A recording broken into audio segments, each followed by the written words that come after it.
महाराष्ट्र की राजनीति में इस वक्त हलचल मची हुई है। दूल्हे विश्राम गृह में करोड़ों रुपए मिलने के मामले ने तूल पकड़ लिया है। कांग्रेस के पूर्व विधायक कैलाश गोरंट्याल ने विधायक अर्जुन खोतकर के पीए किशोर पाटिल पर गंभीर आरोप लगाते हुए नार्को टेस्ट की मांग की है। जब विधानसभा की प्राक्कलन समिति दूल्हे दौरे पर थी, उसी दौरान कमरा नंबर 102 में नोटों का जखीरा बरामद हुआ। कैलाश गोरंट्याल का दावा है कि यह कमरा विधायक अर्जुन खोतकर के पीए किशोर पाटिल के नाम पर बुक किया गया था। इस मामले में गोरंट्याल ने जिलाधिकारी के माध्यम से ज्ञापन सौंपकर मांग की है कि सीसीटीवी फुटेज सार्वजनिक किए जाए, किशोर पाटिल का नार्को परीक्षण कराया जाए और मनी लॉन्ड्रिंग एक्ट के तहत केस दर्ज किया जाना चाहिए। इतना ही नहीं, उन्होंने अर्जुन खोतकर की विधायक सदस्यता रद्द करने की भी मांग की है। अनिल गोटे साहेबांचा आरोप होता की 15 कोटीचा हा मॅटर आहे, ते 5 कोटीच्या दिवशी होते, पण 2.25 कोटीच भेटले। यात अंदाज कमिटीत अर्जुन खोतकर आणि त्यांचे सीए सहाय्यक जे गव्हर्नमेंटचे असतात किशोर पाटील यांच्यावर हा आरोप झालेला आहे। आम्ही पण आरोप नाही, आम्ही अर्जुन खोतकर आणि किशोर पाटील यांच्यावर गुन्हे दाखल केला पाहिजे, मनी लॉन्ड्रिंगचा गुन्हे दाखल केला पाहिजे, ईडीने त्यात इनिशिएटिव्ह घेतला पाहिजे, एलसीबीने त्यात इनिशिएटिव्ह घेतला पाहिजे आणि अर्जुन खोतकर यांचा सदस्य रद्द केला पाहिजे।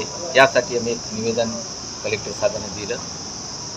त्यात प्रमुख म्हणजे जे किशोर पाटील आहे, जे गव्हर्नमेंट अधिकारी आणि अर्जुन खोतकरचे पीए, जेव्हा जेव्हा अर्जुन खोतकर मंत्री असतो किंवा एखादी कमिटीचा अध्यक्ष असतो तेव्हा हा पीए त्यांच्यासोबत असतो। हा पीए म्हणजे वसुली करणारा पीए।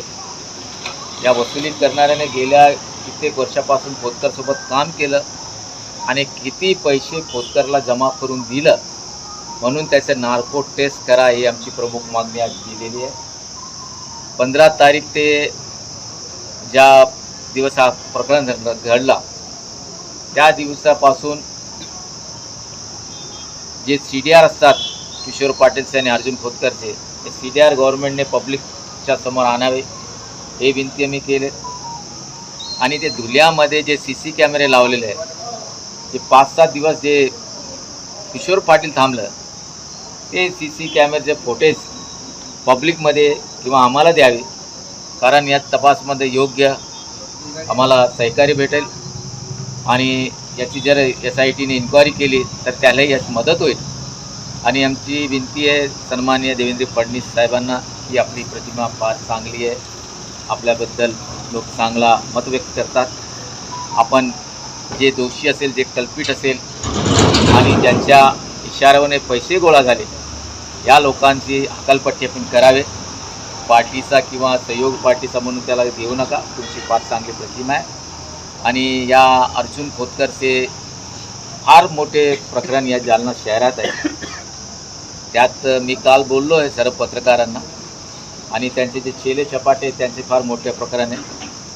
अनुज सारस्वत म्हणून एक उद्योगपती आहे, ठीक आहे, तो बँक करप्ट झाला, त्याचे काही जमीन चिखली बँकमध्ये आहे, पण ते कोणीतरी फिरोज म्हणून आहे, जे कंबोली म्हणतात त्याला, खोतकरचे राईट हँड, शिवसेनाचे जिल्ह्याचे सेक्रेटरी के समन्वयक आहे, त्याने चिखली बँकला मॅनेज करून हा फिरोज अगोदर त्या चिखली बँककडून लोन घेतला।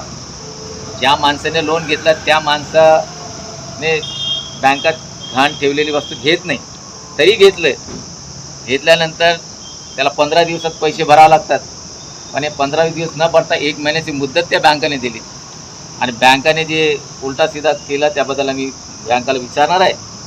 पण एक मोठा पोलीस अधिकारी तिथं जाऊन फिरोज कंबोली याला त्याचा कब्जा दिलेला कब्जा, हा पोलीस अधिकारी या अगोदरही अग्निहोत्रीचा जे मॅटर होतं जिथं कब्जा केला फिरोज मौलाने, त्यालाही अधिकारीने मध्यस्थी पडला। हा अधिकारीचं नाव मी आपले जे SP आहे ते आता